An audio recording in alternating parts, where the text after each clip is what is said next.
All right, welcome to another chapter of Luigi Mangione's bookshelf. This is An American Sickness. This is now chapter 10, I believe. Here's the book that's on the screen. As you can see, An American Sickness, How Healthcare Became Big Business and How You Could Take It Back. We've been reading chapter by chapter and giving my analysis and my review. We are now on chapter 10. This is part 1, the history of the present illness, blah, blah, blah.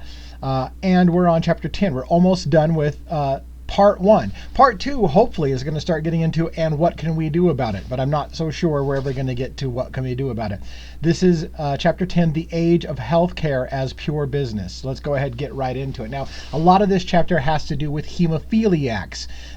It is a relatively rare disease in the U.S., but we're going to talk about using how something is a relatively rare disease and how it can become big, huge business for the health insurance industry. And so I'm just going to highlight again some of the pertinent stuff. I actually have a fair amount of highlights in this chapter, but it's one of those, again, that to get the full context of what we're talking about, perhaps you need to just read the chapter yourself. Once again, I remind you that while this whole video series I feel is covered under fair use, so I'm allowed to read large sections of the book under fair use, even though it's copyrighted material.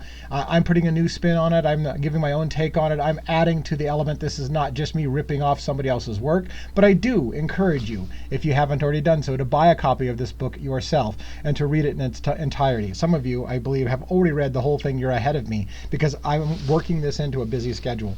So let's get right at it. Our healthcare system today treats illness and wellness as just another object of commerce, revenue generation. We should know this already. We don't have to get too heavy. We already know this. Supply chain optimization, minimalization of tax liability, innovative business modeling, things that are sold, services rendered, bills to be paid. As a consumer, formerly we would call that a patient or a sick person, how cool it must be to find oneself on the innovative and enrollment optimized upper specialty drug tier when sickness strikes you and you face 20 to 30% coinsurance.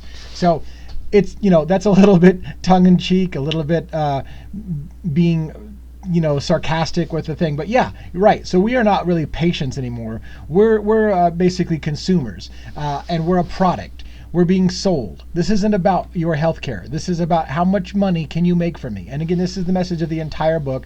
And once again, you will find for the millionth time in our system in America that whenever something is put in place to curb the system, they find a way to turn it into bigger and bigger profits. So we're going to get to that.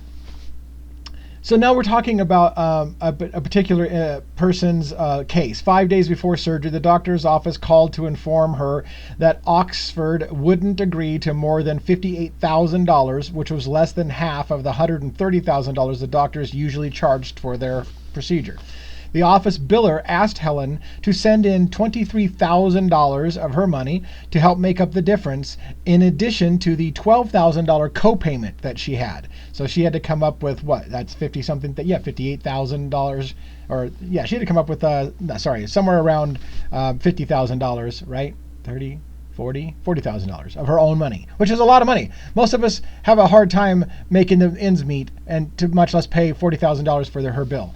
So it was a $130,000 bill. They're only going to cover $58,000. She's got to come up with another $40,000, and so on. If she couldn't come up with the money, the surgery would be canceled. The biller explained, "We can't do the surgery for what your insurers are willing to pay." Oh, I'm sorry.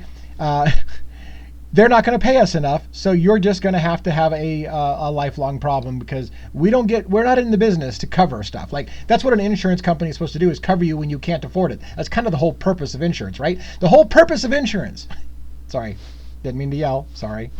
The whole purpose of insurance is to cover you when you can't afford it. It's to be able to help be that stopgap so that we don't go bankrupt when they need to step in. And then more and more insurance companies are finding a way to say, hey, look, we're not doing this for free. We're not covering you unless you come up with more of that money. All right. New York City public schools began, this is awesome. New York City public schools began receiving $300 explanation of benefit statements generated for a child's trip to the school's nurse's office, which had been outsourced to a contracted medical provider, even if for a scraped knee on the playground or a stomachache born of test anxiety. Can you imagine I guess if you're in America, you can imagine. Can you imagine having a child in school?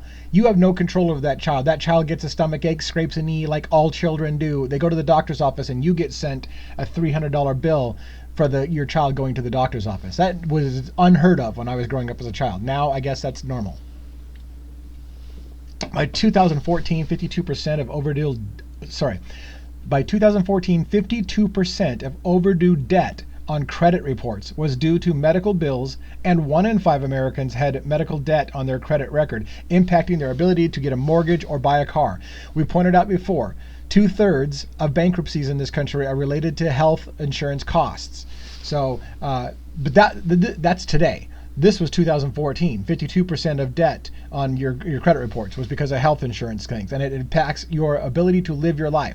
Again, what is the purpose of having insurance? It's supposed to help you out when you can't afford things, but instead, oftentimes, if you can't afford things, they drop you if they ever have to really pay out. If they have to pay out, you just get dropped. You don't get coverage anymore. There's just all kinds of nuances. The insurance industry has been playing these games for a long time, especially in automobile insurance in the United States. If you ever have to actually cash in on an automobile accident, which is an accident, wasn't your fault, it's an accident, then okay, one-time payout and we're going to cancel you because we don't cover you. Even though insurance's purpose is to cover you when you have an accident, we're not in the business of paying out. So if we have to pay out, you're done. We want customers who pay us for life premiums, and then we don't have to pay anything out. That's our ideal customer. That's our ideal business model. During the 1980s, the drug makers and later specialized hemophilia treatment centers, so this is where we're getting into hemophilia for pretty much the rest of the book, were presented with an opportunity of literally epidemic proportions because tens of thousands of units of blood plasma were needed to make a single dose of the new factor VIII concentrates. This was a particular thing that was known to treat hemophilia, but it took tens of thousands of units of blood plasma to create this factor VIII concentrate. Nearly all severe hemophiliacs contracted both HIV and hepatitis C. Let me explain what that just said, because the way I worded it is going to be super confusing. It takes a crap ton of blood plasma to create a unit of factor VIII to treat hemophiliacs, which is a relatively rare and small portion of the population. But because of the amount of blood that's required to make a single unit of factor VIII, your likelihood of contracting other bloodborne diseases like HIV and hepatitis C goes up, right? Because you're getting blood from everyone in the population, and that population is going to have people who have HIV and hepatitis C. And so because it takes a crap ton of blood to make factor VIII, every person who was getting factor VIII was also contracting other diseases. So now you're becoming 3 patients in one. You get a treatment for hemophilia, but you end up with the HIV and hepatitis C, which also has to be treated. Bam. All right. So when in the late 1980s, Cutter Pharmaceuticals came out with a product that was purified using chemical processes, it decided to charge the same 40 cents a unit as the one made with detergent processes by Armour. They said that we can't charge less because we don't want to look inferior. So this is a different issue. So basically, pharmaceutical companies were trying to find a way to avoid people getting HIV and hepatitis C. I don't know why they would try to avoid that. This sounds like more customers for life. So that's kind of contradictory to everything else we had. You'd think that they'd be okay. Hey, look, we just turned one guy into 3 different drug things. But they actually took steps, maybe. They actually took steps to try to remove hepatitis C and HIV and stuff like that from the blood, and they were using pharmaceuticals to treat the blood and clear the blood and clean the blood. But when they came out with a way to do it cheaper, then they just went ahead and kept the price the same on what it cost them to treat the blood, because they don't want to look inferior to the other products. So it doesn't cost us as much to treat the blood, to clean the blood, or try to fix the blood. It doesn't cost us as much, but if we lower the price, it'll make it look like it's not as good. So we're going to go ahead and keep the price on something that costs us less to do as high as it does the other stuff. That's just good business right there. In 1993, after the gene for factor VIII was sequenced, suddenly the medicine could be made using recombinant DNA technology rather than pooled blood plasma, making it much cheaper and simpler to produce. Okay, good. So the consumers are going to benefit, right? Because now it's cheaper to do. It's going to benefit patients, right? I mean, consumers, right? I mean, we're both consumers and patients. Okay. Despite that, despite the fact that it should be cheaper now, despite that, the new recombinant products were priced still higher. Oh, wait a minute. So it's cheaper for you to do it, and you get to raise the price. America. At $1 a unit for wholesale, That came to $4,000 for treating a typical bleed, with the treatment center's markup, which reflected often the even bigger markup introduced by various middlemen. So, yeah, it becomes cheaper for you to make, and you raise the price, and you somehow convince the public that that's, and how do we know? The public doesn't understand what's going on. You get told some new thing has come into place, and that costs more money, even though in reality it costs them less money. But you just get told there's some change, and that now it's going to cost you more, and you're like, oh, okay, I guess that's the way it goes. I mean, I get better treatment now, and so I got to pay more, even though it costs them less. But anyways. More important, with the gene inserted into cells, usually cultured from animals, so now they found a new way to do it, so they didn't have to have as much human blood. So more importantly, with the gene inserted into cells, usually cultured from animals, drug makers could churn out unlimited amounts of pure factor VIII, unconstrained by the limited supply of donated blood or sold plasma. So again, before they learned how to do the recombinant DNA, they were using human blood plasma, which was making people get HIV and hepatitis C and other things. Now they've found a way that they can use blood from animals. The supply of blood went way up. Things are cheaper for them, but it costs us more money. And so anyways, patients who had once used factor VIII only in a medical crisis could now take it as a preventative 3 times a week at a cost of sometimes over $300,000 to $600,000 annually. Use of factor VIII quadrupled. Okay, so let's break that down. Again, relatively rare disease, hemophilia. It used to be that in rare cases, somebody might need it in a medical crisis, but now that they've found a way to make it cheaper and more readily available, now we can use it as a preventative measure and give it to people all the time, 3 times a week instead of just in a crisis. But oh yeah, it comes with a price tag of about $500,000, $300,000 to $600,000, $500,000. But hey, don't worry, your insurance will cover it. So don't worry about how much the price tag is. Your insurance is going to cover it. So the industry developed a brilliant new business model. Oh, that's fantastic. I love that. It's good for you. Good for business. So the industry developed a brilliant new business model, cleverly designed to skirt the law and scrutiny. So once again, every time there's a law put in place to try to stop the healthcare system from becoming more and more predatory and make more and more money, they pass laws. Every time they pass laws, they just find a way to, quote, skirt the law and scrutiny. Instead of charging patients or their insurers for their services, each home care company allied with a particular manufacturer and got paid by the drug maker per unit of factor VIII delivered into patients' veins. The margin was so high that companies needed only a few clients to turn a nice profit. So, okay, it's already a small group of people who have hemophilia in the first place, but we can find a way to get around the law, and we can deliver it to just a few clients at a really ridiculous high profit margin for us, and we could still maintain a really good profit. Companies wooed each high-valued patient meaning patients that are going to make us a shit ton of money. Again, none of this is about treating hemophilia, about curing hemophilia. None of this is about the patient. It's about how do we make ourselves a crap ton of money. And so they're going after wooing high-value patients, which is you make them money. With offers, listen to this. This makes me sick. All of it makes me sick. Companies wooed each high-value patient with offers of rides to doctor's appointments. Okay. Trips to amusement parks. Are you shitting me? Tickets to baseball games. Come on, man. And even jobs. Offers that would have been illegal for doctors, hospitals, or drug makers to hand out. Reps of the home care companies would volunteer as counselors at summer camps for kids with hemophilia to entice campers to use their employees' services.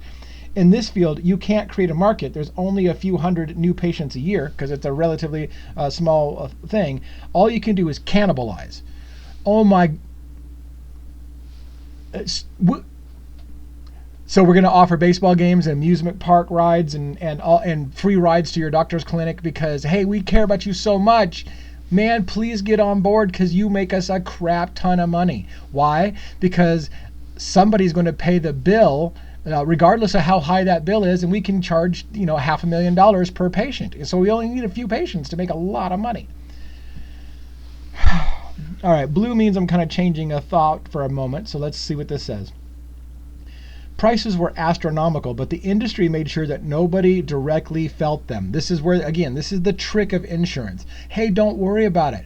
We're covering it. You only have to pay a small amount with your co-insurance or your co-pay. So what do you care what the price is? Look away. There's nothing for you to see here. It doesn't really matter. We can put any number we want on your health care. In the end, it's all what comes out of your pocket. And if not much is coming out of your pocket, who cares how much we're billing you for? Just shut your mouth and just let us do our work. One patient told me the cost of his drug was $600,000 a year, and because he had a 40% copay under the terms of his insurance, his share would be $50,000 for the January bill of factor 8.